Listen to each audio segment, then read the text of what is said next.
Hello everyone. तो हम आज बात करने वाले हैं खेसारी लाल यादव जी और रानी एक्ट्रेस का एक बहुत ही बेहतरीन सॉन्ग के बारे में, जिसका पोस्टर आ चुका है और फुल वीडियो सॉन्ग का रिलीज डेट भी आ चुका है।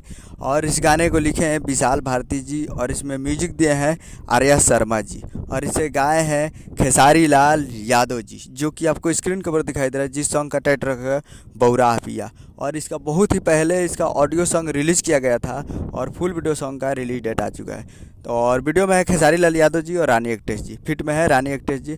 और full video song release on 27 मई को सुबह 6 बजे फुल वीडियो सॉन्ग को रिलीज़ किया जाएगा। तो यानी कल सुबह में 27 मई को सुबह 6 बजे तैयार रहिएगा। कल सुबह में 6 बजे तैयार रहिएगा Khesari music world Bhojpuri YouTube channel पे। तो कल सुबह खेसारी म्यूजिक वर्ल्ड पे आ रहा है 27 तारीख को बौराह पिया। तो आप लोग देखिए रानी एक्ट्रेस जी और खेसारी लाल यादव जी के जोड़ी आपको कैसा लगता है। और खेसारी म्यूजिक वर्ल्ड पे आ रहा है तो आप लोग देखना ना भूलें कल सुबह में। उम्मीद कर रहा हूँ कि वीडियो अच्छा लगा तो चैनल को सब्सक्राइब बेल आइकन प्रेस कर देते हैं। कैसे खेसारी लाल यादव जी के लेटेस्ट न्यूज़ लाते रहे और वीडियो अच्छा लगा तो वीडियो को लाइक कीजिए। मिलते हैं अगले वीडियो में, तब तक के लिए जय हिंद जय भोजपुरी।